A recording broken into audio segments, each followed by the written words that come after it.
Bonjour à vous, ici Mom. Bienvenue dans ce crossover numéro 11. Je rappelle, crossover. Alors, ça se trouve, c'est le 11 ou le 12. Ça se trouve, je me suis trompé dans ma numérotation. Bah, tu sais quoi? Si je me suis trompé, qu'il y avait écrit 11 ici, que j'ai dit 11 alors qu'il y a 12 dans le titre YouTube, tu pourras m'insulter, me dire que je suis un gros bof. C'est pas un problème, je le prends pour moi. Y a pas de souci. Allez, c'est cadeau. C'est cadeau! Allez, encore une raison de me détester, c'est parfait. Donc, crossover, je rappelle, c'est la rencontre. La rencontre de Mom avec quelqu'un. Ça peut être n'importe qui. Là, en l'occurrence, c'est pas n'importe qui. Nous avons Cad de la chaîne Mes Vieilleries. Et justement, je vais me taire. Et je vais laisser monsieur se présenter. Kader, présentez-vous. Eh ben écoute, j'espère qu'on n'a pas trop de décalage déjà. Bonjour à toi, Mom, déjà. Merci. Énormément, c'est super chaleureux de ta part de me faire une petite place sur ton stream. Et je souhaite à tout le monde de passer un bon moment sur ta chaîne et avec nous. Et bonjour à tous, bonjour à toutes. C'est messieurs, dames, bonjour, comme j'aime dire. Oui. Écoutez, pour ceux ou celles qui ne me connaîtraient pas très succinctement, je m'appelle Cad ou Kader et j'ai... comme notre ami Mom, une petite chaîne YouTube, entre autres, voilà, où je présente un petit peu de jeux de société, un petit peu de musique métal et apparenté, on pourra en parler un petit peu. Et voilà, donc en fait, Mom, on s'est rencontrés autour d'une discussion sur Death, hein, je crois que t'étais... Exactement. Poter un petit peu. Et moi j'ai fait waouh, ce mec il a un cerveau comme as quoi. C'est trop intéressant. Et c'est marrant parce que moi j'écoute pas beaucoup de prog justement et je suis passionné par ton contenu. Encore une fois, c'est ça que je voulais exprimer à titre liminaire, c'est pas parce qu'on est la grande famille du métal que moi par exemple j'écoute beaucoup de black. Toi, t'en écoutes pas beaucoup, a priori. Ah, ouais, très peu. Les gens, autour de moi, voilà. J'ai plein de gens que je rencontre régulièrement en concert de black, on se croise, mais en fait, on s'aime pas, tu vois, on s'en fout humainement. Et ça fait tellement du bien de rencontrer des personnes avec qui on peut parler avec des valeurs communes. Donc, c'est un honneur pour moi d'être sur ta chaîne ce soir. Merci beaucoup. Et ben, c'est un honneur aussi que tu me fais, puisque moi, j'apprécie énormément ta manière de parler. Comme tu disais, même si on n'est pas forcément d'accord, même si parfois on n'écoute pas les mêmes choses, l'idée, moi, ce que j'apprécie, c'est des gens qui vont chercher plus loin, qui vont creuser. Et toi, justement, tu as ce discours qui permet de creuser, d'aller un peu plus loin. Par exemple, c'est vrai que sur Death, forcément, moi, je vois un YouTuber français qui fait une tier list de Death. On va voir ce que tu veux. On va voir, show me what you got. Non, en vrai, je suis pas comme ça. Je joue le tough guy, je le suis pas du tout. Et en vrai, moi, j'aime bien, en fait, quand il y a un groupe qui me passionne comme Death, j'aime voir ce que les gens en disent. Pour comparer un peu les appréciations, je suis le premier à dire qu'on n'écoute pas les mêmes albums. Déjà parce qu'on n'a pas les mêmes versions, on n'a pas les mêmes expériences, on n'a pas le même matos, on n'a pas le même vécu, on n'a pas la même situation personnelle aussi. Quand on écoute un album, on n'est pas... Voilà. Et puis en plus, si on commence le mode bateau de Thésée, où le nous d'aujourd'hui n'est pas le même que le nous d'il y a 10 ans, mais au niveau cellulaire, hein, voilà, on commence bien. Mais voilà. On commence bien. 10 ans, hop, Voilà, moi je suis un gars du tunnel, et moi je sais que c'est ça que j'apprécie avec toi, c'est qu'on est en mode tunnel, on va parler musique, pas que, je pense que ça va vite dériver, nous connaissant. Et moi c'est ça que j'apprécie aussi, c'est voir quelqu'un dans le YouTube français qui est dans le mode creuser des tunnels comme moi. Parce que je me sens un peu seul dans mes tunnels parfois. Mais j'aime bien voir qu'il y en a d'autres qui creusent des tunnels. Tant que ça, ouais, comme toi. C'est ça. Alors Maxwell il creuse bien, il creuse très très bien, il creuse parfaitement. Mais tu vois, le fait de se poser, un podcast qui prend 2-3 heures à juste parler sans des effets, toi-même tu sais. Juste voilà, on est posé, on parle. Et justement... J'ai une petite question quand même. Vas-y. Juste une petite question parce que je veux pas t'interrompre, mais j'ai vu que tu avais mis sur ta description de chaîne, dans la main gauche, il te caresse, dans la main droite, il bat le fer, je sais plus, Maxwell. En fait, tu es assez présent sur les lives aussi, notamment de notre ami Maxwell et de Maxwell, ou t'as fait exprès en fait? Alors, Maxwell, en fait. Je te vois Comment? souvent présent dans. Ouais. Je te vois souvent présent en fait sur leurs commentaires ou tu les cites régulièrement en fait, tu les regardes régulièrement en fait, c'est ça? Alors ce qu'il y a c'est que ouais effectivement tu fais bien d'en parler, on peut en parler aussi ici, comme ça donnera des informations un peu aux viewers. Il faut savoir que Maxwell a repéré ma chaîne en 2019. Grâce à lui je suis passé de 300 à 800 abonnés. Donc voilà. Et depuis, Génial, merci Mac. merci Maxwell, encore une fois, hein, le ruissellement. Et surtout, bah, grâce à lui, j'ai pu avoir en fait une communauté soudée. Je veux dire, Elrico, par exemple, qui est mon illustrateur, je l'aurais pas connu sans Maxwell. J'ai eu beaucoup de chance grâce à lui, donc vraiment un immense merci à Maxwell. Et du coup, moi, je lui rends l'appareil autant que je peux en faisant la modération chez lui. Donc je suis modérateur du stream de Maxwell. Voilà, je suis modérateur chez Maxwell depuis 2020, je crois. Ok. Et Maxwell Umi, bah, je suis en contact quelques fois avec lui sur Instagram. Et là, il y a 3 mois, il m'a mis modérateur de sa chaîne. Donc je modère aussi chez Maxwell Umi quand je peux. Voilà, je peux pas être partout. Eh ben, ouais, t'as vu que c'est un gros boulot quand même d'aller chercher le troll, hein, mais Oui. bravo déjà parce que ça veut dire que bah, déjà vous vous entendez bien. Moi, tu l'as vu sur la petite vidéo que j'avais fait sur les streamers et les youtubeurs qui parlaient de métal, je les ai mis en plus en tête de proue avec Ouais. toi. Donc non, c'est des gens que j'apprécie. Alors, bien entendu, on va pas faire du drama ce soir, mais c'est vrai qu'il y en a qui disent oui, ils sont pédants, machin et tout. Bah, faites une chaîne avec 70 000 abonnés, puis on verra comment ça se passe après, quoi. Dès que tu parles avec assurance, alors là, du coup, on va parler avec assurance ce soir parce que, en fait, j'ai dit à Cad, écoute, on parle musique. Si tu pioches des albums, dis-moi ce que tu veux. Nous, on réagit, on react, on voit, on écoute. Cad, vas-y, let's go. Ah bah écoute. J'ai compilé, alors j'explique en 10 secondes. Vas-y. Tu m'as dit, allez, on parle un peu musique. Hmm. Moi, je me suis dit, mom égale prog. J'ai regardé mes disques, j'en ai un peu moins de 3000, et j'ai regardé toutes les étagères, j'ai fait, purée, j'ai pas de prog. Je suis sûr qu'il y en a. Mais si, en fait, il y en a. Bah Et alors, non seulement, déjà, je voulais te remercier parce que tu m'avais redonné un petit coup d'entrain sur Spiritual Healing. Oh oui. Je sais pas pourquoi je te dis ça, mais c'est juste une petite virgule comme ça. Mais t'as raison. Mais bah, je suis allé plutôt Spiritual chercher des choses qui, à part pour peut-être un de ces scuds-là ou deux, je pense que tu n'es pas forcément le client ou alors que tu connais peut-être pas parce que c'est des trucs très de niche. Donc, on va commencer très léger. J'aimerais bien savoir si toi ou eh bien ceux qui sont ou celles qui sont en chat connaîtraient par hasard un groupe que j'avais vu en 2007, je crois, en live à Paris et qui s'appelle. Est-ce que vous me voyez bien là déjà? On te voit. Ah, vous me voyez, ok. Qui s'appelle Whispering Tears. Ceci est un EP, donc c'est un truc de 4 pistes qui fait 20 minutes et qui est en fait entre 2 albums de 2001 et de 2009. Eh ben, j'ai pas les 2 albums, j'ai écouté un peu le deuxième que j'ai trouvé assez riche. Ça, c'est juste un EP, 4 pistes.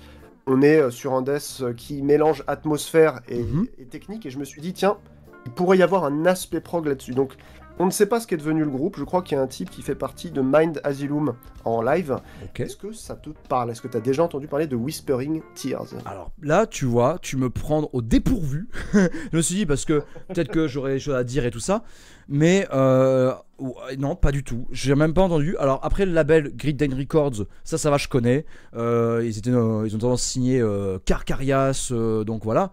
Ah, Carcarias aussi. Okay. Voilà, mais c'est vrai que le esprit souillé de Whispering Tears que tu me présentes là, je ne connais absolument pas. Donc, est-ce que c'est français, c'est parisien même là de ce que je viens de voir sur la fiche Metaloom? Tout à fait. Avant qu'on mette un extrait, voilà, avant qu'on mette un extrait parce que moi je connais pas et que le chat non plus ne connaît pas forcément. Et moi je mets la petite fiche Metaloom. Est-ce que tu as des trucs à dire avant de commencer, Cad? Par rapport à ce groupe? Ouais. Absolument pas, parce que je me rappelle juste d'une bonne soirée avec eux. C'était une époque, si tu veux, alors je sais pas toi où tu te situes exactement, mais ça devait être aussi parmi peut-être les prémices de ce que tu commençais à écouter en extrême. Moi, ça faisait déjà 2-3 ans que j'étais à fond en fait dans la scène, mais je connais pas tant que ça de groupes de France. On en a parlé d'ailleurs un peu en off avant d'être en live ensemble. C'est vrai que la scène française, elle est assez disparate. Oui. Soit il y a carrément toute une ville qui fait une sorte de cercle autour de personnes qui jouent tous un peu dans les mêmes groupes, soit c'est des départements, des groupements de départements éclatés avec des gens qui s'aiment pas, enfin c'est très bizarre effectivement. Et eux en fait, ben, je les ai trouvés très intègres, et quand j'écoute leur musique, j'ai l'impression qu'il y a un aspect un peu...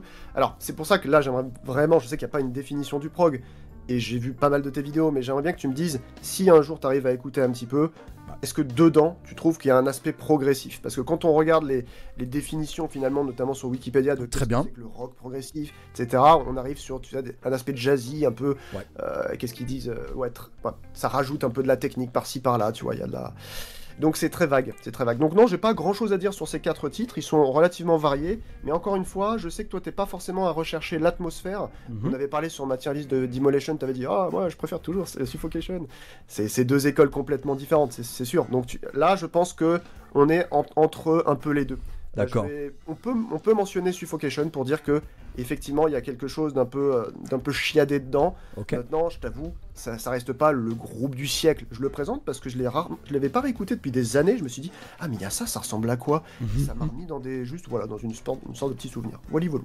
C'est parfait en fait, tu l'as parfaitement présenté parce que moi tu vois, tu me dis est-ce que c'est prog? Moi j'ai envie de dire, il y a qu'un moyen de le savoir. Là je coupe Chob et on va s'écouter un extrait tout de suite en live.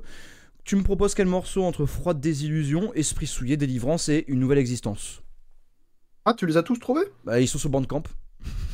Ah oui. Ah bah le mieux c'est d'essayer ouais le premier ou le deuxième. Le troisième est un peu plus lent, donc essaye plutôt le premier ou le deuxième. T'auras plus enfin on aura plus un esprit, voilà. Parfait. sur le- Alors je vais mettre un extrait et dès que j'ai un déclic, eh ben je baisserai un peu le son et je reprendrai la parole. C'est parti.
Ok, j'ai un truc à dire.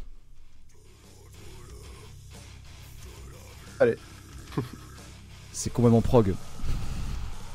Ouais. Ah, j'ai réussi, oui. C'est j'ai réussi. complètement prog. Là, je suis désolé, mais j'ai beaucoup pensé à Gojira. Ah, j'avais pas pensé à ça moi, figure-toi. Tu vois le côté Ok, ok. Une rythmique. Ouais, il y a une rythmique qui fait vachement penser à Morbid Angel, mais aussi à Gojira. Alors, dites-moi dans le chat s'il y a le son de la musique n'est pas trop fort. Mais là, peut-être qu'ils ont mis Atmospheric Death Metal parce que le groupe parlait d'atmosphère et quelqu'un a fait une fiche en mettant Atmospheric Death. Mais là, je suis désolé, c'est prog. La façon de jouer la dissonance, la façon de gérer les différents rythmes, les différentes intentions artistiques, mélodiques, ambiance, on est sur du prog. T'as touché juste. Pas impossible que ça te plaise alors sur l'EP global, tu vois, t'as des passages un peu en clean et tout, donc c'est Ouais. pas impossible que ça te plaise. C'est 20 minutes, hein, tu Voilà. perdras pas grand chose de ta vie si t'arrives à l'écouter. Mais Enfin, là, franchement, tu me fais super plaisir parce que là, tu me touches avec Esprit Souillé. Tu vois, tu me dis Whispering Tears, Atmospheric Death. Moi, je suis chiant, je me dis, oh, atmosphérique, putain. Ouais, mais Cad, je pense qu'il sait quand même. Il a vu mes vidéos, Cad, donc il sait ce qu'il fait. Ouais. Non, c'est vraiment, vraiment bien. Ah, j'aime beaucoup. Ah bah c'est cool, franchement je suis content. Et le chat, je regarde un petit peu aussi ce qui est à côté, parce que j'ai baissé le son pour pas avoir en double. Ouais. Bon, ça parle un peu du dernier d'été, mais à côté de ça, ouais, il y en a là, le petit mal, il ou elle, je sais pas, a écouté, j'adhère aussi, ouais. Ouais. Non, c'est pas mal. Et après, les deux albums, c'est pas impossible que j'essaie de voir s'ils sont pas, tu sais, à 5 balles sur 10 cogs, quoi, parce que Ouais. c'est le genre de groupe où en fait, tu sais pas qui va acheter ça à part en concert. Malheureusement, hein, ça joue super bien, Mhm. et c'est un peu un gâchis. Et souvent, on voit ça en fait sur les musiciens notamment de la scène qu'on connaît, globalement de métal. T'as des gens qui s'est chiadé quand même ce qu'ils arrivent à faire, hein. C'est pas des groupes de MJC et pourtant ils se sont jamais montés, quoi. C'est très triste. C'est très le- triste. C'est le vrai problème. Alors là, malheureusement, j'ai fermé l'onglet. Alors du coup, il y avait la musique et d'un coup, il a plus. Je suis vraiment désolé. J'ai pas fait gaffe. Parce que comme j'étais sur Bandcamp, tu vois, que tu me disais, je gère. Non, des fois, je fais des bêtises. Même très souvent. En fait, oui, comme tu dis, le gros problème qu'on a. Salut Gardien et salut à tout le monde. Le gros problème qu'on a en France, c'est qu'il n'y a pas de soutien aux scènes locales. On a des gens qui vont de plus en plus s'intéresser au métal généraliste, ce qui est une bonne chose, hein. C'est bien de s'intéresser, de découvrir des choses. Aller au Hellfest, très bien, mais ça c'est pas suffisant. Le Hellfest, voilà, c'est l'entrée. Pourquoi tu veux pas passer au plein principal? Et notamment, il y a beaucoup de gens qui disent, mais pourquoi en Allemagne, au Royaume-Uni ou quoi, ils ont autant de si grands groupes? C'est parce qu'il y a des gens pour soutenir. Si personne n'est là pour soutenir les groupes, s'il n'y a pas de maillage d'adeptes, ça ne fonctionnera pas. Que ce soit en termes de groupe, de structure aussi. Pour qu'il y ait des studios qui sachent faire sonner du métal, il faut des groupes de métal. Des groupes qui soient soutenus. Ouais. Toujours pareil. Donc, si on soutient le métal local, les groupes peuvent émerger. Et le gros problème qu'il y a, je suis tout à fait d'accord avec toi. Combien de groupes j'ai vu en concert dans la petite région où je suis, où il n'y a pas beaucoup de live, mais pas forcément des groupes de France, mais un groupe espagnol que j'ai réécouté aujourd'hui, s'appelle Fear the Way, c'est du metalcore, et c'est un groupe que j'aime beaucoup, parce qu'il avait une puissance en live, vraiment c'était super, mais ils ont split parce que ce genre de metalcore là, un peu mélodique, personne n'en voulait, et pourtant c'est des mecs, ils faisaient des tournées européennes, et ils ont arrêté. Ils ont arrêté à cause de quoi? À cause de la scène française? Non, peut-être pas. Non. Ils ont arrêté aussi parce qu'en Espagne, il n'y a personne qui voulait écouter ça. Ah oui. Ah, ça va avec les modes, hein. Je sais plus. Je vais te citer quelqu'un très rapidement, là, pour rebondir sur ce que tu dis. C'est Ross Dolan de Immolation, que tu sais que j'aime beaucoup. Bah sûr. Qui disait nous, on a eu. Tu sais, ils ont eu un grand gap, en fait, entre le premier et entre le deuxième, que j'aime beaucoup, là, Erin After. Ils ont eu 5 ans d'attente, parce qu'en fait, ils disaient, déjà, on avait nos trucs, le label voulait pas nous suivre, et puis en plus de ça, on avait l'impression que les gens n'avaient Dieu que pour Korn, en fait. Ouais. Lui, il voyait ça comme ça, c'est-à-dire le néo-metal arrive, donc nous, on n'a plus notre mot à dire. Vraiment, il a vu ça comme une mode, en mode, bon, allez, on continue, mais juste pour essayer. Alors qu'en fait, ils étaient en début de carrière, quoi, t'imagines? C'est très délicat. En plus, par rapport aux personnes qui font tourner les groupes, aux structures, aux municipalités, tout ça. Des fois, t'as des gens, j'ai l'impression ils ne veulent pas comprendre. Et là, je sors complètement du métal, mais c'est pas grave. J'ai une très bonne connaissance à moi, quelqu'un de très proche, qui avait un projet d'assos de jeu. Là, c'est relié avec ce que tu fais toi. Donc c'était du Warhammer, Magic et compagnie. Et en fait, le problème qu'il y a, c'est qu'il a voulu organiser un tournoi assez haut niveau. Et la municipalité envoie un message à 2 semaines de l'event en disant est-ce que vous avez répondu à mon mail? Parce que si vous n'avez pas répondu à mon mail, en fait, on pourra pas vous faire l'event. Comment ça, quel mail? Vous l'avez pas reçu? Et en fait, en décembre, quelqu'un a été chargé d'envoyer un mail. Personne ne l'a pas fait. Et ça, du coup, l'event est tombé à l'eau. À cause de gens qui ne prennent ça par-dessus la jambe, qui en ont rien à faire. Mais de toute façon, on s'en fout, c'est pas du foot. C'est dommage. Il est la petite crotte de nez, là, vite fait. Bah ouais, mais en vrai c'est ça. Non, mais c'est trop ça. Parce que... En fait... Vas-y.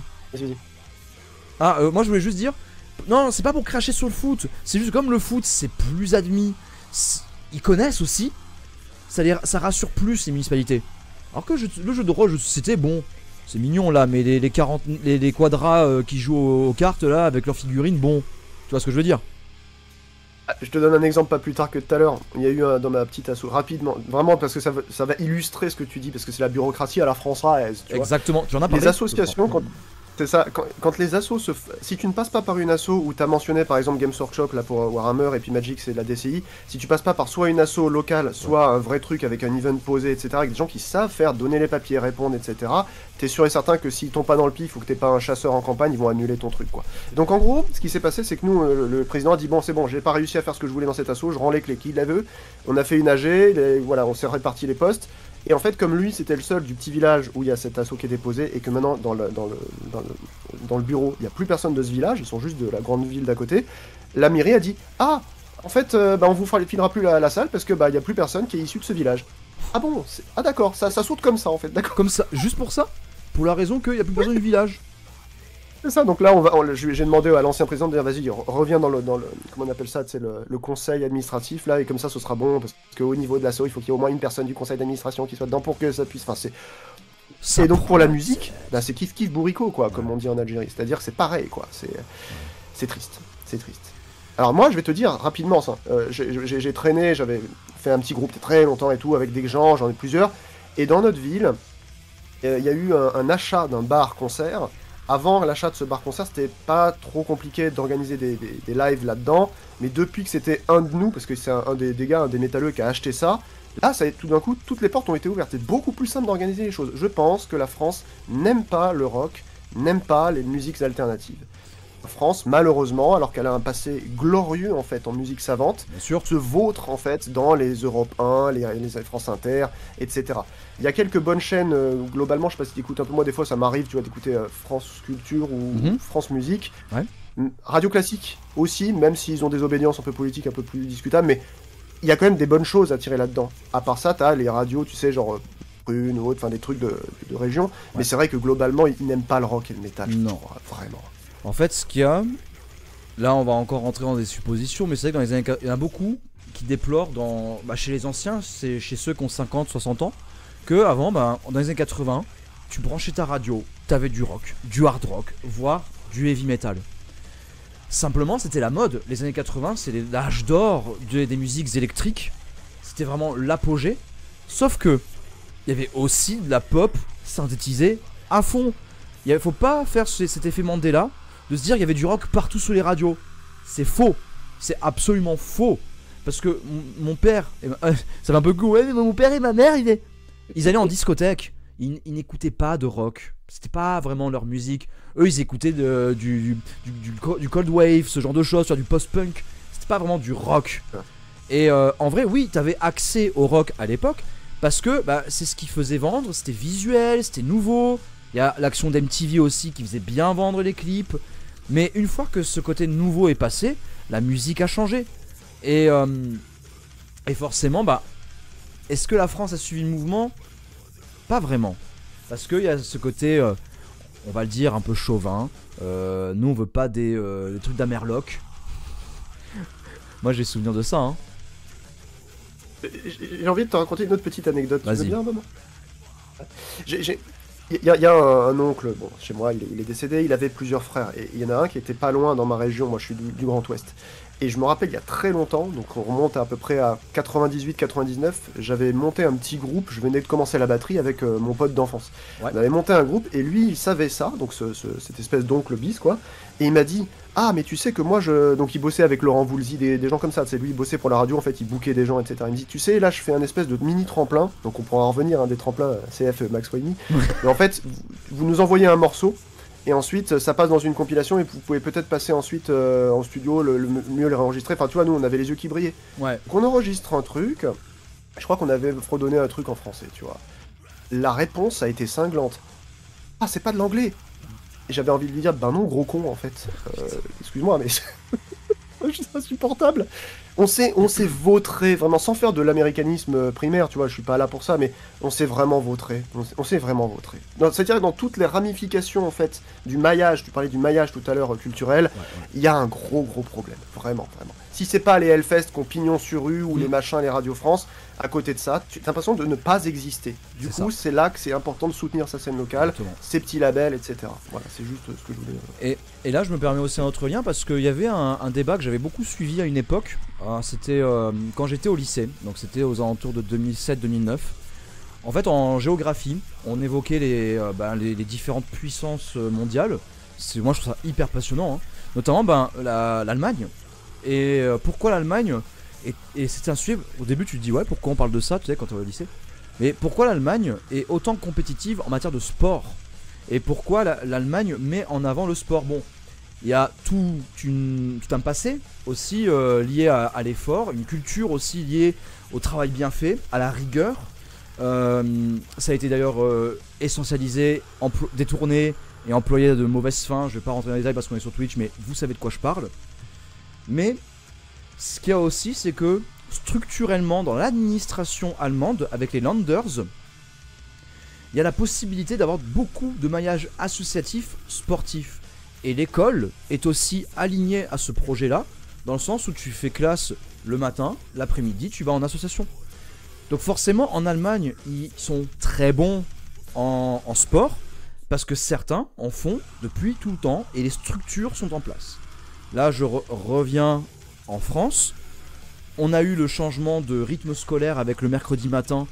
Ça a duré de 2013 à 2017, si je dis pas de bêtises. ça a été une énorme erreur, parce que on veut faire comme les Allemands, les Suédois, sauf que les parents, en fait, ben, ils travaillent de 9h à 17h. Donc on fait quoi des enfants quand ils ont fini à 15h? Ah mais il faut faire des associations en fait. Ah, il faut mettre du pognon. Ah bah non, en fait on va demander aux dames de service et à des animateurs de faire plus de boulot. Ça ne marche pas. Ça ne peut pas marcher. Voilà, c'est tout. C'est simple. Si on veut que ça marche, il faut qu'il y ait des structures administratives, des structures municipales, ou plus départementales, régionales. Il faut l'appui. Et ça se passe dans les urnes, malheureusement, ça se passe dans les urnes. Et là, je vais me faire des ennemis, il n'y a aucun souci. Il y a un bord politique qui est contre la culture. Voilà. J'ai pas besoin d'en dire plus. Après, tu sais, là, moi, dès que tu as parlé de ça, moi, je m'intéresse beaucoup, enfin, en général, à la géo aussi, tu vois, la géographie, notamment au Corée, au Japon, etc. Les deux Corées, hein, qu'elles soient la traditionnelle ou celle que j'appelle l'américaine, ils ont un système comme ça aussi. Le problème, c'est que dans celle du Nord, en fait, il y a beaucoup moins de gens qui en profitent. Au Japon, ils ont essayé de le faire. En Finlande, ça se passe aussi, ce système-là, avec, tu sais, les activités périscolaires, mais qui sont valorisantes, en fait, pour les enfants. Je pense qu'on n'est pas sur le bon rail. On est en train de dériver complètement. Mais bon, bref, là, on est en train de partir très loin sur la politique, mais t'as raison. C'est vrai qu'il y a tellement à faire, en fait. Et puis t'as l'impression d'avoir des freins partout, de l'argent dilapidé, alors qu'en fait, les gens n'attendent que ça, finalement, de faire vivre des structures. Exactement. C'est triste.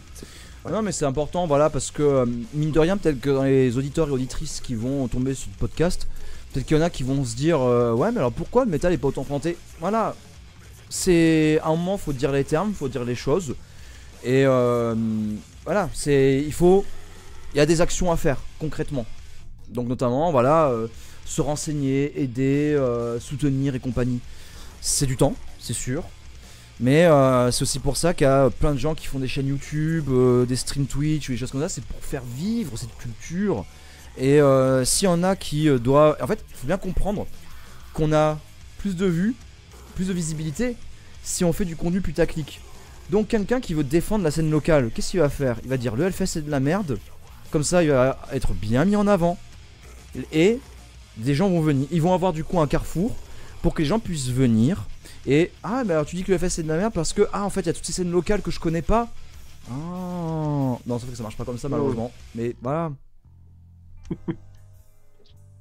Si je peux te répondre sur l'entièreté en fait du sujet. Là j'ai envie de balancer encore un petit truc. Tu sais, peut-être. Et après on passera au deuxième groupe. Ouais. Allez, après on passera au deuxième. Je sais pas si je t'en ai parlé beaucoup avant, on n'a pas eu l'occasion vraiment de savoir en vocal, mais moi j'ai eu une partie de ma vie à l'étranger, notamment en Afrique noire. Oui, tu l'avais. Il y a un... Ouais. Il y a un groupe en fait qui monte là depuis 3-4 ans qui s'appelle Arkhan Asrafokor. Ce sont des Togolais qui viennent de Lomé, la capitale. Je leur ai parlé un petit peu quand ils sont passés par chez moi. Je les ai vus 2-3 fois en live. C'est des crèmes.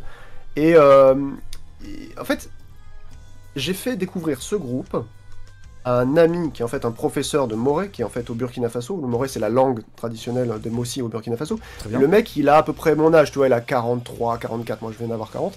Et lui, il n'écoute que des trucs, tu sais, africains classiques. Je te montre, c'est un Ivoirien d'origine, lui. Je lui envoie un clip d'Arkhan Asrafokor, et je lui dis, bah voilà, c'est ça, par exemple, le métal, parce qu'il savait pas ce que c'était. Et là, il écoute, il dit, ah oui, Kader, ah, ça c'est intéressant, hein. Voilà. Donc ça veut dire que là, des Africains qui n'ont pas ce pédigré de rock métal, il était enjoué par ça, de les voir, en fait. Bon, ça sonne un peu néo, /trash, /death, en fait, Arkhan Asrafokor. Et il était, lui, plus engagé à découvrir ce que c'est. Le mec ici, là, dans ma cambrousse, je sors avec un t-shirt Arkasva ou n'importe quel groupe en fait, Morbid Angel, ils vont faire encore un chevelu dégueulasse. C'est ça. C'est insupportable. Non, c'est ça. Là, c'est vraiment le débat du. On vante la France, pays des libertés et tout, mais en fait, c'est des gens qui sont encroutés dans des habitudes. Mais voilà. Bref, en ce qui concerne Whispering Tears, c'est vraiment sympa. Alors là, je l'écouterai plus en profondeur parce que là, j'ai une oreille distraite, mais c'est vraiment sympa. Il y a un côté Gojira qui me déplaît pas, hein, mais parce que forcément, j'ai pu dire du mal de Gojira. Non, j'ai dit du mal de leur logique écologique, hein, de leur dissonance dans leur discours et leurs actes, et des fans de Gojira. Et du coup, comme les fans, ils en font trop, bah, je trouve que la musique, elle est en dessous de ce que disent les fans. Mais c'est tout. Ça a été très intéressant, c'était très intelligent ce que tu m'as laissé comme commentaire sur ce propos-là. Je parlais d'écologie à un moment donné, je sais plus sur ma chaîne, et j'ai réfléchi, je me suis dit, bah, c'est vrai, en fait, ils sont pas du tout dans la logique du. Mais bon, très intéressant, effectivement, que ce soit porté par ça. Attention, Whispering Tears, on sait pas ce qu'ils sont devenus depuis 2009. Silence Radio, mais eux, ils ont commencé en 97 ou 98. Par un premier album en 2001, tu vois, donc ils sont quasiment aussi vieux que Gojira. Hein. Ouais, C'est c'est ça. marrant d'ailleurs. Hein. Ouais, mais alors, en fait, c'est juste parce que c'est peut-être la mode de l'époque. En fait, il y avait un mood de prendre le death metal, de l'amener ailleurs. Ouais. Hein. Mais même Morbid Angel avait fait autre chose avec Formulas Fatal to the Flesh. On était sur un autre délire, quoi. Donc, mais vraiment très sympa. Et je te remercie parce que vraiment, là, tu m'as bien surpris. C'est chouette. Ok, bah super. Merci beaucoup. Je vois qu'il y a de l'engouement. Ouais. Est-ce que je peux aller sur le deuxième? Bien sûr, avec grand plaisir. Tunnel.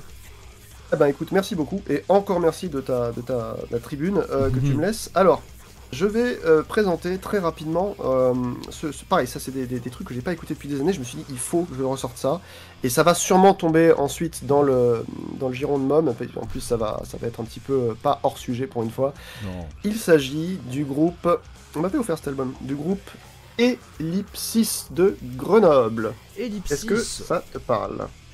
Tu me sors des. Après. Plus tu creuses, plus tu vois que tu peux en découvrir. Et c'est bien là, c'est marqué proc pur là. Hein. Alors attends. Alors, je vais regarder un peu les albums. Yes.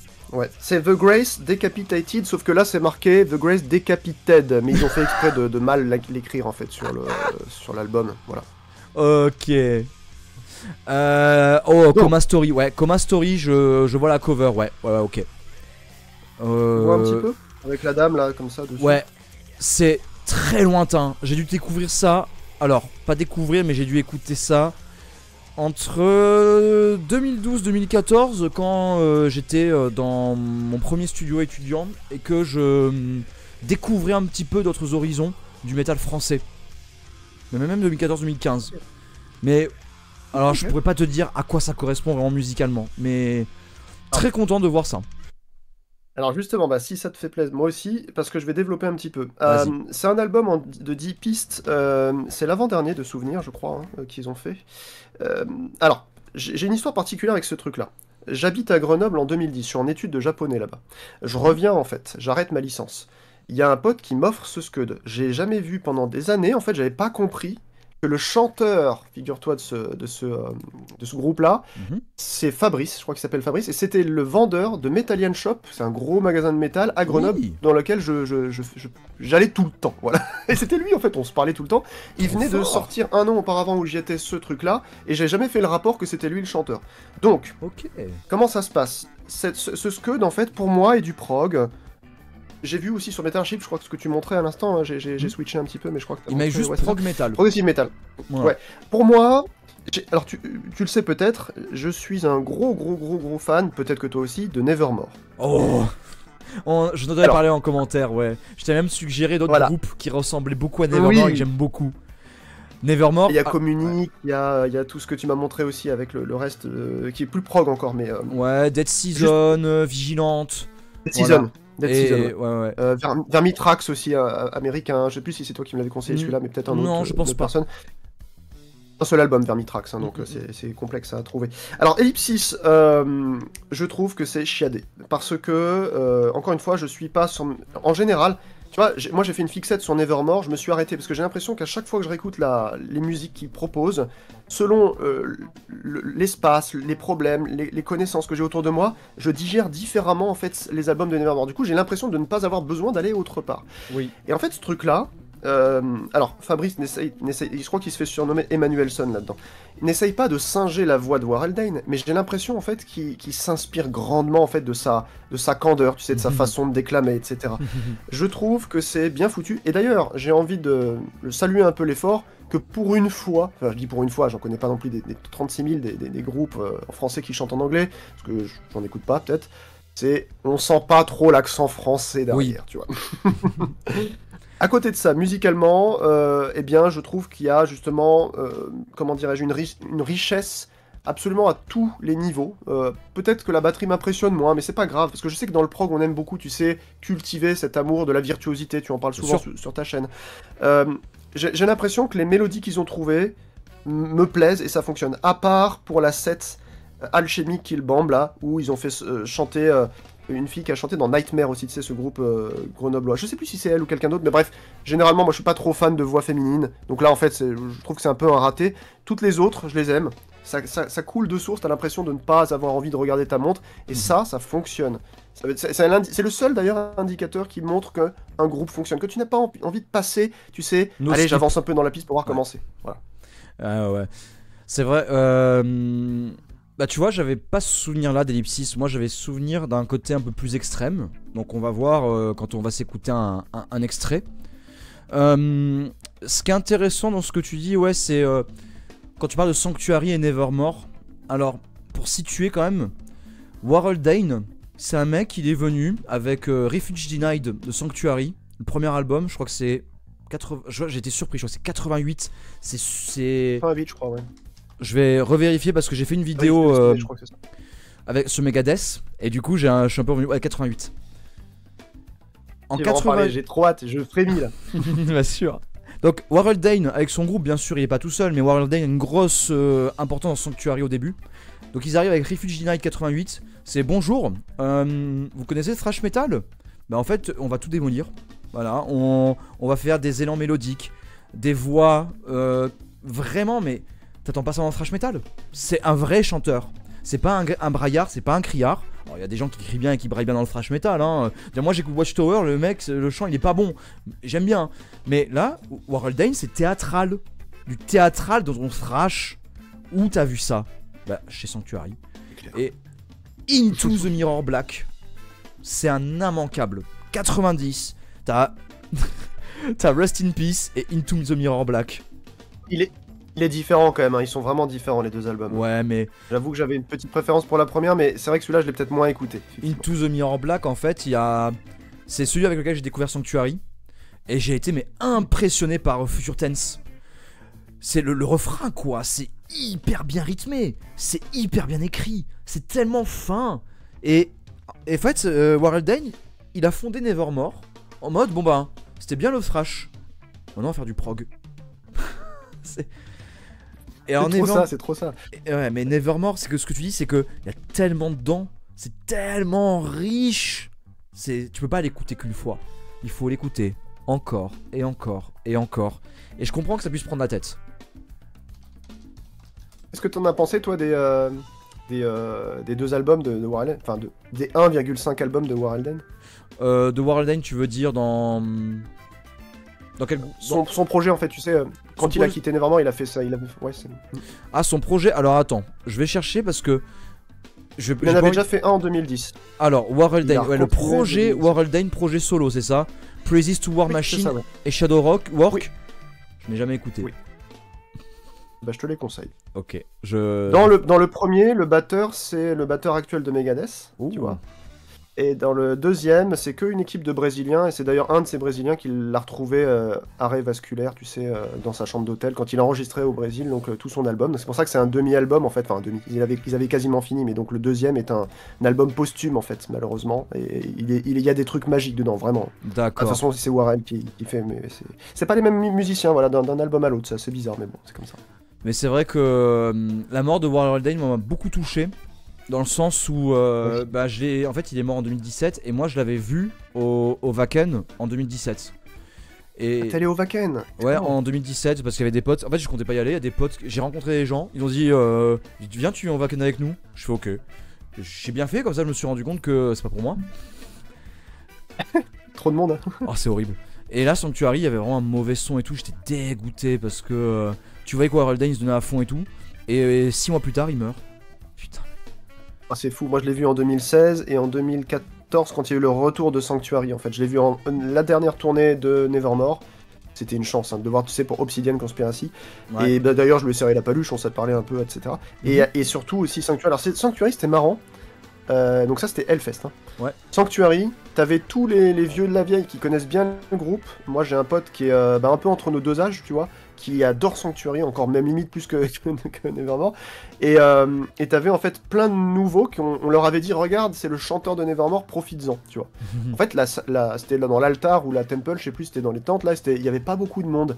Et Warhol, tu vois comment il est, il a une espèce d'humour pince sans rire, un peu grimaçant.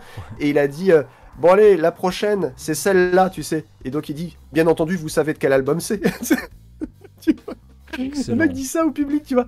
Et puis tout le monde se retourne un peu en mode, bah oui, bien sûr, tu sais, bah, je suis sûr qu'il n'y a pas la moitié qui savait que c'était dans le premier ou le deuxième. Parce que là, ils venaient justement faire la promo de leur troisième en plus. Donc là, il était en train de s'amuser un peu avec les gens, tu vois. Mais c'était marrant. Bah ouais, donc Warhol Dane, vraiment un chanteur regretté qui a apporté beaucoup dans le prog, dans le côté, voilà, un peu comme Rob Halford en fait. Il y a beaucoup de groupes de thrash et de prog qui ont mis de l'agressivité dans leur prog, et avec le chant élevé comme ça, c'est Warhol Dane, c'est Rob Halford, c'est aussi Tim Reaper Owens qui a remplacé Rob Halford dans Judas Priest. Ah oui, ok. Voilà. Oui. J'ai une question pour toi. Vas-y. J'ai une question. Parce que là, en fait, là, je suis en train de parfaire un peu ma culture. J'avais boudé pendant presque 20 ans Dream Theater. Là, je vois qu'il y a des mélanges. Tu sais, la Maghini là qui part, et il y a Portnoy qui revient. J'ai écouté un peu le nouvel album tout à l'heure. Ça m'a pas transcendé. J'ai préféré revenir sur Minds, machin, Odyssey, là, puis le deuxième aussi, Images and je sais pas quoi, là. Images and Worlds. Parce que c'est ceux que j'avais... Mais ouais, c'est ça, je les trouve assez merveilleux cet album. Oh oui. Et en fait, je me dis, l'abri, je ne sais pas quoi en penser, tu vois. Est-ce que c'est un mec qui a vraiment eu une tendance à inviter d'autres à le suivre, tu sais, sur ses tessitures assez aiguës, sur son chant qui peut paraître parfois un petit peu théâtral aussi, ou est-ce que c'est un chanteur bateau? Je ne sais pas quoi penser de ce type. D'ailleurs, c'est le seul gars du groupe classique, je compte pas Manghini dedans, il laisse un peu de marbre en fait. Les autres m'impressionnent, John Young et tous les autres, enfin Petrucci et compagnie là, mais c'est vrai que celui-ci, qu'est-ce que t'en penses toi du chanteur d'été? Ce que tu dis en fait par rapport à James Labrie, tout le monde le dit. Dream Theater c'est merveilleux, mais le chanteur quoi? Et c'est Max Wemy qui en parlait dans sa vidéo sur Dream Theater. Il disait que, il racontait l'anecdote que James Labrie en fait il s'est bousillé la voix parce qu'il y a eu une intoxication alimentaire et les vomissements ont abîmé ses cordes vocales. Et le groupe a dit voilà, et le groupe a dit bah non mais on va te garder gars, on va pas te changer. T'es notre bro, ils auraient pu prendre un autre chanteur, ils l'ont gardé. Et ils ont préféré composer avec son nouvelle voix. Et moi je trouve déjà c'est honorable. Après, si vous voulez Dream Theater sans James Labrie, vous prenez le premier album de John Petrucci. Je crois que c'est Suspended Animation. Il n'y a pas de chant. C'est Petrucci qui se régale à la guitare. Et c'est super bien efficace tout en étant technique. Sinon, vous écoutez Ayreon, c'est le projet de Ariane Lucassen. Ah oui. Qui parfois James Labrie vient pousser la chansonnette chez Ariane Lucassen. Et notamment The Human Equation, qui a un album qui dure 1h20, album concept, tout à quelqu'un qui est sous son lit de mort et il revit sa vie et tout ça, c'est incroyable. Réédition cette année. Donc là, si vous voulez le triple vinyle, c'est maintenant, parce que ça va partir très vite. The Human Equation, ouais. Ça, il faut une réédition là. Attends. Moi, là, tu es en train de me re-hyper parce que Ayreon, c'est un des premiers groupes que j'avais découvert quand j'ai commencé à fouiner à la Fnac dans les années 99-2000, ce que je pouvais me mettre dans les esgourdes autre que du rap, tu vois. Et en fait, j'étais tombé sur ce truc-là. Moi, je cherchais de la méchanceté, donc tu vois bien, hein, machin, pas content, black metal et compagnie. Et donc ça, c'était pas passé. Peut-être que maintenant, 20 ans plus tard, j'arriverai à digérer tout ça. Je crois qu'à l'époque, j'avais découvert les deux parties là de Universal Migrator, je crois, un truc comme ça. Non, c'était pas celle-là. Universal Migrator, c'est... C'est pas ça. Moi j'ai un gros affect avec Ayreon, donc ouais. Non, c'est bon. Si, c'est ça, je crois que c'est cela, ouais. Non mais c'est fou, de toute façon ce groupe est fou. C'est... Les musiciens en fait, symphoniques, philharmoniques et autres, doivent écouter un jour ce genre de groupe en fait. Pour bien comprendre l'incidence en fait de l'existence du métal dans la sphère globale musicale, quoi. Bah c'est pour ça que moi j'avais déploré pour quand la Philharmonie a fait son expo et qu'il y a eu cette vidéo où il y avait, j'ai oublié son nom malheureusement, mais qui évoquait son rapport, enfin ce fait qu'elle soit chanteuse philharmonique et en même temps qu'elle ait eu un groupe de métal. Ouais, elle disait ouais le métal c'est une culture, c'est une grande famille et tout, mais tu parles pas de musique, s'il te plaît. T'es professionnel de la musique, parle-nous de musique. Pitié. C'était où ça en fait? Je pourrais t'envoyer la vidéo que j'ai faite en rapport à la Philharmonie de Paris, où j'ai dit, en gros le titre ce que j'avais fait c'était musique savante vers métal, donc les ponts et passerelles. Mais si, je l'avais vu, mais oui, c'était un gâchis, oui, si. Vraiment c'est une occasion loupée. Tu as une Mais chanteuse. c'est pas Virginia Vota? Je pense, Virginia oui. Woolf. J'ai oublié le nom, je t'avoue. C'est Je elle. crois que Oui, c'est elle, ouais. Mais t'as une chanteuse qui est dans un groupe de métal. Elle s'est grôlée. En plus, elle a dit des bêtises techniquement sur le chant inhalé. Elle a dit de grosses bêtises. Mince! T'avais une occasion en or de faire les ponts et passerelles vers des groupes formidables et tu parles de Pantera? Mais la Philharmonie s'en fout de Pantera! Mais l'heure du nécrophagiste sans la voix. Il y en a plein des gens qui font du nécrophagie sans la voix. Blooded Science, Mais tous oui. ces trucs-là, bah oui. Mais voilà. Jeff et puis, Hugel, enfin... ouais. Atlantis Chronicles. Leur album. Et c'est des Français. Oui, Leur album il est sans les Ah ouais. voix. T'aimes pas le deathcore, c'est pas grave. T'écoutes Barton's Odyssey sans la voix. Pourquoi? Pourquoi vous faites ça? Défendez le métal avec les bonnes armes. Je vous en supplie. S'il vous plaît, ouais. Attends, il y a le cher Enrico là qui... Voilà, j'allais y qui venir. m'interpelle. Je me permets de... Vas-y, qu'est-ce qu'il dit? Donc 4, je serais curieux de savoir si tu arrives à écouter et apprécier un album prog sans tenir compte de ta formation musicale et ça qui perturbe ton ressenti. Alors ouais, ça Enrico, tu vois, c'est un... Merci de ta question. Je peux répondre, Mob? Bah, bien sûr, et après on passera à Ouais. l'extrait. Ok, pas de problème. J'ai un gros problème. Je pense que ce petit côté-là, académique que j'ai encore, j'essaye de le repousser depuis 20 ans. J'ai quitté en fait le conservatoire en DFE de trompette en 2002. Et ce petit côté académique, qui était un gros côté avant chez moi, parce que je n'écoutais quasiment pas de musique, et je faisais que ça, cours au conservatoire, pratique instrumentale et compagnie, ça m'a joué des tours. Aujourd'hui, je pense que je ne suis pas encore, après 20 ans, hein, ça fait 23 ans, je crois que je n'aurai jamais la possibilité d'écouter comme quelqu'un qui n'a pas cette formation académique, et de profiter de la musique qu'on me donne sans me dire « Ah tiens, là, do mineur, tiens. » Peut-être pas à ce point-là, tu vois bien, mais ça pourrit le truc. Vraiment, je sens, je le vois hein, en concert, je vois... Voilà, c'est très désagréable, vraiment. Ça apporte beaucoup de choses. Moi, j'ai eu beaucoup de sympathie pour ce milieu-là aussi, parce que ça m'a apporté des armes, notamment pour mes groupes, mes formations, mes idées musicales, quelles qu'elles soient. Et puis ça marque, tu vois, à vie. Mais par contre, sur le plaisir pur, non, c'est pour ça que j'ai du mal avec le prog pur. Et c'est pour ça que c'est un bonheur d'être chez Mom, en fait. Parce qu'il arrive à vous le faire aimer, quoi. Eh ben merci Cad. Eh ben, sur ces belles paroles, justement, on va mettre le morceau The Grace Decapitated. De l'album The Grace Decapitated du groupe The Ellipsis. Tu sais, j'allais faire la blague Black Sabbath de Black Sabbath. Non, c'est Ellipsis. Allez, c'est parti.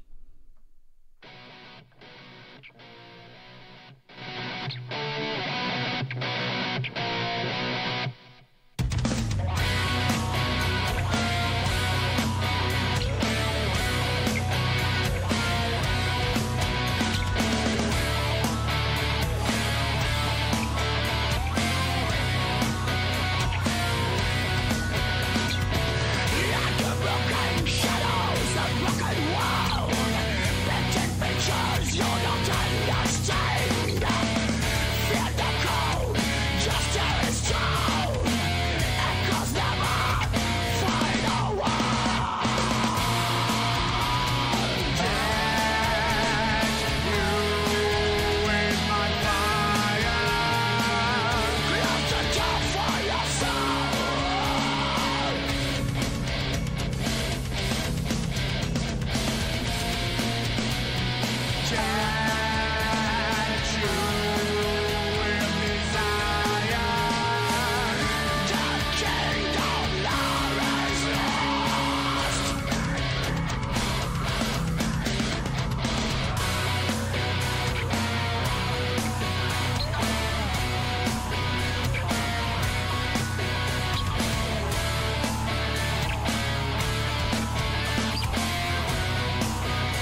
J'en peux plus. Mais c'est excellent. Alors, juste, moi je vais juste te dire un truc, enfin vous dire un truc, je me délecte de tes réactions déjà Oui, j'ai vu. faciales.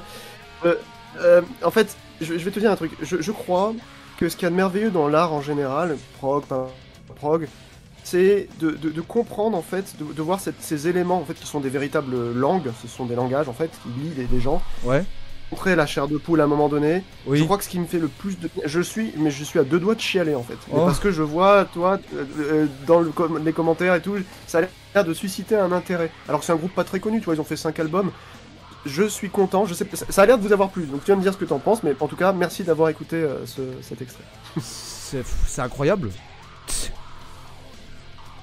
Ça, en fait, ça me... Je suis partagé. Alors là, je suis sous coup d'émotion. Tu vois, quand je commence à pas trouver mes mots, je disais, ouais, c'est Soilwork, Cross Nevermore, Cross Fear Factory.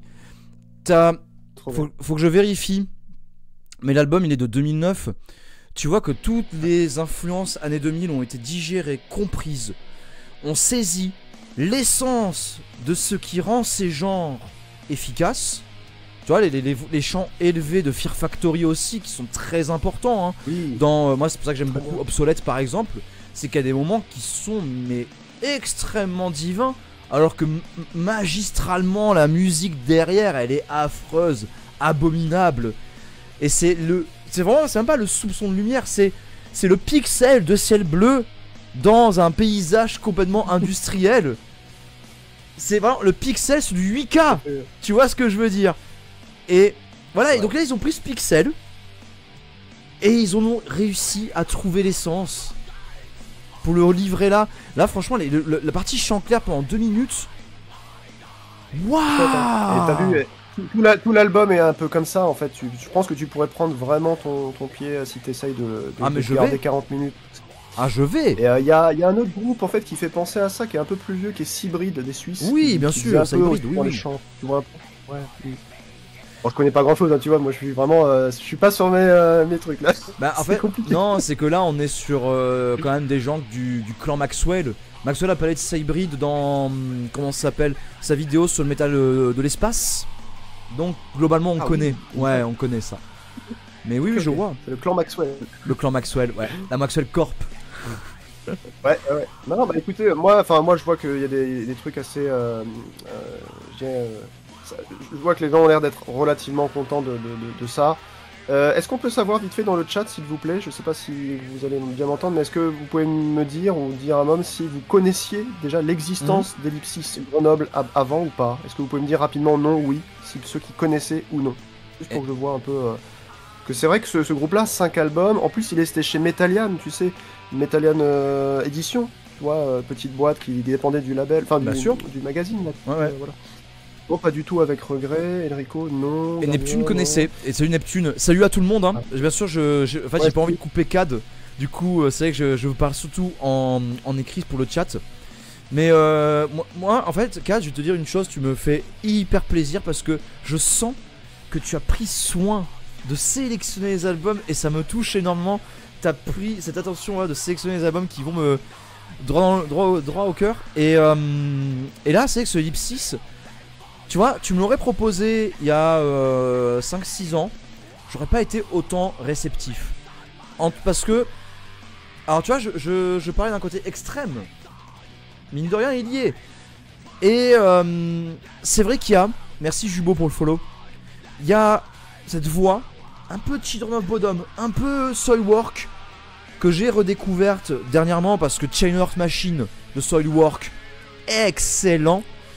Et là, tu vois, je me retrouve dans ça, avec les voix, avec ces moments Fear Factory. Et ça me rappelle des souvenirs. C'est puissant, dans le sens premier du terme, dans le sens où t'as un vertige. C'est plus fort que toi, ça te dépasse. C'est exactement ça que je cherche en musique, c'est je mets la galette. Génial. Et c'est fini, y a plus rien. C'est merveilleux. Époustouflant. La réaction, vraiment. Alors là, moi je te dis, hein, moi la 7, la Alchemy, bon, je trouve ça un peu gnangnan, mais à part ça, franchement, c'est sans faute sur le style en tout cas. Alors attention, déjà merci de me remercier sur la sélection. Je pense que maintenant la suite, Ah, pourrait, en tout cas pour cette première formule des 5 premiers, parce que j'en ai pris à côté des bonus, mais déjà pour ces 5 là, je pense que tu vas devoir m'aider à savoir si vraiment il y a un côté prog. Parce que ok. là, on n'arrive plus plate-bande, on sort un petit peu, je pense, de ta zone connue, on va dire. Alors Neptune il dit go voir le morceau qu'il a linké. Je vais voir ça tout de suite. Et Ah oui, il a balancé, ouais. voilà, c'est en fait ce que disait aussi Gare du Nord, c'est qu'il y a cette fragilité, cette sincérité qu'on a dans ces groupes. J'en parlais hier avec un ami par rapport à la différence entre Dark Souls et Elden Ring. C'est que Dark Souls, voilà, le point mom, on est bon. Hein. Dark Souls, c'était pas sûr que ça marche. Ils ont tout mis là-dedans en mode, vous savez quoi les mecs, là vraiment on met tout ce qu'on veut, voilà, tout ce qu'on peut, tout ce qu'on veut, on le met. Et ça a marché. Elden Ring, ils savaient que ça allait marcher. Du coup, bah forcément Elden Ring, il a pas cette saveur qu'a le premier Dark Souls, parce que ce Dark Souls, il y a cette frontière très fine entre la réussite et l'échec. Ah ouais, c'est clair. Elden Là, Ring, tu il savait que parles ça à allait quelqu'un marcher. qui connaît, ouais.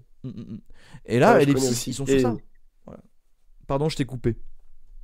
Non, ça me parle. Bon, moi maintenant je suis plus sur la version board game et carte, enfin et le jeu de cartes, mais Dark Souls, même la franchise jeu vidéo, je la connais aussi en plus de ça, donc je vois tout à fait la différence que tu montres. C'est marrant d'ailleurs que tu aies utilisé cette espèce de pont.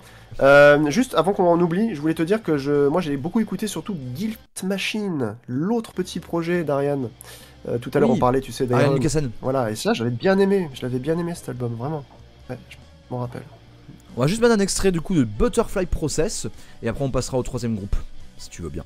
Allez, C'est parti. bah oui.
Alors, Frax parlait de Magic. Cet album-là, je l'ai trouvé à 7 balles chez un revendeur au pif. Je sais même plus, je crois que c'était à Nîmes. Je me suis dit, ok, ça a l'air sympa. C'est vraiment, ouais, c'est du funk, c'est du fusion. Et c'est. Ah ouais? Ouais, c'est excellent. Ça, scène.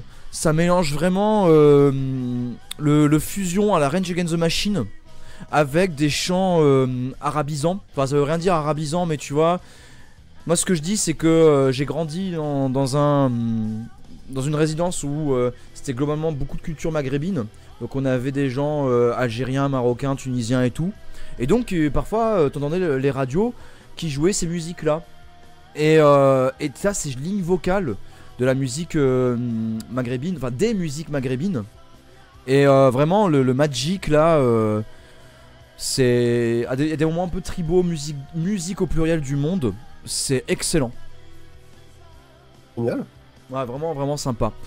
Après, ce qu'il y a, c'est qu'on parlait du chanteur. Là, le chanteur, par exemple, dans le morceau No More Prayers, moi j'entends pas ça. Hein. J'entends pas No More Prayers. Ça fait un peu bizarre, il fait No More Prayers. Ça fait un peu dans mon pénis. Donc, mais ça, c'est parce que j'ai un humour de merde. C'est parce que tu t'as trop écouté de Mr. Lyrics à la Metallica du genre nous battons des œufs et quick quick il se tourne quoi. Ça, ouais, ça, ou alors ce soir je ne te quitte plus dans Scorpions. Ou bien à tout le monde, à tous mes amis. Ah non, là c'est fait exprès. Ah oui, c'est fait exprès, ouais. Mais j'aime tellement. Voilà, il y a À tout le monde. Maximard qui nous dit la dark soulification du débat. En fait, Maxima, c'est un de mes meilleurs amis, donc il me connaît très bien. C'est pour ça. Ok. Voilà. Et bah, très intéressant ce morceau d'Ellipsis qui, du coup, est vraiment différent, une autre sonorité. Avec à la guitare, là il y avait vraiment des riffs qui Adiposer, font un peu ça. égyptien. Comment? C'était chez Adiposer, ça je crois que c'était le deuxième, d'après Mhm. ce que j'ai vérifié là sur Metal Archive. Et c'est vrai que là tu le sens, le War Eldain. Tu sens en Ouais. fait qu'il y a une inspiration quand même, quoi. Ouais. Et ouais. Bah super, vraiment ça je vais me le mettre de côté, je vais me le garder au chaud et donc c'était De toute façon, tu vas finir par tout connaître, de toute façon, à la fin. Il te manque que quelques raretés, t'es un complétiste de la collection prog, donc tu finiras par tout avoir un jour, t'inquiète Et en pas. fait non, moi je suis pas si complétiste que ça hein. C'est Fanfan qui est complétiste. Ouais, moi aussi, c'est vrai que Fanfan, lui aussi, il aime bien suivre aussi la disco, quoi. Ouais, bah Mais ouais, en tout cas, voilà, là, on est sur les trucs qui pouvaient encore faire pont sur ce que toi, tu pourrais avoir dans ta collecte, toi. Tu fais plus de vinyle, hein, c'est ça, maintenant? non, je fais au gré de mes envies. D'accord. Voilà. Ok. Allez, on est prêt pour le 3e album. Et bonsoir à ceux qui arrivent. Et bonsoir à vous, ouais. Bonsoir Sign of Satan aussi. Donc bonsoir à tout le monde. Alors oui, déjà juste avant de présenter le 3e album, juste une petite parenthèse de 10 secondes pour vous dire que je ne sais pas comment fait Mom, chapeau à lui, parce que il me dit bon, tu prépares tes trucs, moi je rebondis. Ah bon? Oui. Et là, il ne sait absolument pas ce que je vais lui mettre dans les esgourdes, ni Non. à vous d'ailleurs. Donc il me fait confiance, donc Ouais, merci exactement. encore. Alors, à la suite. Donc là, je vais présenter un groupe qui n'est pas très connu et on sort de ce qu'on pourrait appeler le prog tel qu'on l'a vu avec Ellipsis tout à l'heure, là, juste à l'instant. Et pour ne pas faire trop patienter les chers amis, je présente tout de suite, tout chaud, Sir Bliss. Est-ce que ça te parle? S-E-A-R plus loin B-L-I-2-S. S-E-A-R-B-I-L. Alors, j'ai fait un espace et B-L-I-S-S avec l'album Eternal Recurrence. Ils sont de Vas, je crois, c'est le comté de Vas en Hongrie. Ouais. Et ce groupe-là, en fait, je l'ai pris par hasard. Tu sais, toi aussi, ça a dû t'arriver d'aller, tiens, j'aime bien la pochette, je prends vite fait. Exactement. Et je tombe sur quoi? Sur un truc assez rare, parce que votre serviteur, il joue des cuivres. Moi, j'ai été formé sur ça. Et je tombe enfin sur un groupe de black qui utilise des cuivres. Ouh. Parce que la plupart du temps, ce qui me saoule, c'est l'utilisation à profusion dans les musiques récentes, ce qui est rock, metal, électro, de VST ou Ouais. alors de sons synthétiques. Et le problème, c'est que bah, ça s'entend en fait. Quand vous êtes un instrumentiste qui a bossé des années et des années dans toutes les formations musicales qu'on peut avoir, ce genre d'instrument, quand vous écoutez ça après dans d'autres groupes qui veulent mettre un petit côté exotique là-dedans, vous vous dites ah mais non mais ça sonne faux, mais pas faux dans le sens la note est fausse. Genre c'est pas le vrai timbre d'un instrument. Et là, merci quoi, il y a deux musiciens, il y en a un qui gère le trombone basse, le trombone et le tuba, je crois, avec sousaphone, et l'autre qui fait de la trompette et du trombone. Enfin, il y en a deux en tout cas qui savent jouer des cuivres dans le groupe. Très bien. Et j'ai mis pas mal de temps à apprécier en réalité celui-ci. Les autres sont plus accessibles. Mhm. Celui-ci, vous avez de la trompette avec ce qu'on appelle des sourdines sèches. Oui. Voilà, vous avez du mute, c'est très intéressant aussi. Donc, je me le suis réécouté parce que je me suis dit, là-dedans, il doit y avoir un aspect un peu prog. Je vais demander à Mom ce qu'il en pense. Et je ne peux pas résister à l'envie de vous montrer, si tu peux remettre la partie... C'est voilà, bon, tu es là. à ce dessin un petit peu mystérieux qu'on voit ici, là, sous le porte-CD, qui est en fait signé Benjamin Koenig, que vous connaissez peut-être pour ceux qui écoutent du Black, pour sa participation à Lunar Aurora et à Trist, le projet Trist, pas le tchèque, hein, l'allemand, celui qui fait du dark, black atmosphérique bizarre.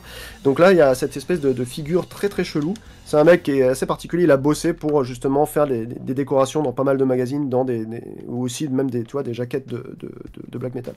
Alors là-dedans, en fait, c'est un album assez court, je crois qu'il doit faire 38 minutes ou 40 minutes. Ouais, 36. Ouais. Globalement, tout est intéressant. Ouais, c'est ça, ouais. Tout est intéressant. Tu peux mettre, si tu veux, un extrait, la première ou la seconde. Mhm. Alors, en fait, il n'y a pas de... Ils font pas ça de cette manière forcée. C'est-à-dire, D'accord. nous, on joue d'un instrument particulier, on va en mettre partout. Non, au contraire, tu te l'attends pas, et tu vois comme ça, par touche, des trucs qui viennent donner des couleurs, des timbres différents. Je trouve ça rafraîchissant, en fait, pour la scène. Du coup, c'est un groupe de black qui oscille entre black un peu épique, black un peu atmo, black un peu prog, et celui-ci, je voudrais savoir, voilà, par rapport à toi, si tu trouves qu'il y a quand même des aspects prog, Mhm. et qui mérite, je pense, au moins un coup d'oreille dans sa vie pour savoir si ça plaît. Voilà. Ok, bah écoute, on va voir ça avec grand plaisir. Justement, il y a alors Gardure qui demande pour Eiffel Duat, qui est un groupe que je connais pas, qui est du l'avant-garde jazz de ce que je vois sur Metaloom, progressif post-black au début. Est-ce qu'il y a des cuivres dedans? Moi, de ce que je vois, le dernier line-up marqué, il y a des keyboards, mais il n'y a pas de cuivre. Et j'ai beau regarder C'est le le gros line-up problème. complet, je vois pas de personne qui est marquée dans les line-up comme faisant des cuivres. Et ça, je suis d'accord avec toi, ouais, effectivement, disons que le côté synthé MIDI, ça marche avec une certaine esthétique. Voilà, faut voir la cohérence du projet. Mais si tu cherches, comme tu dis, c'est une couleur, tu peux pas faire de notes de cuivre sans le cuivre. Parce que l'instrument et le matériau employé va générer une texture sonore.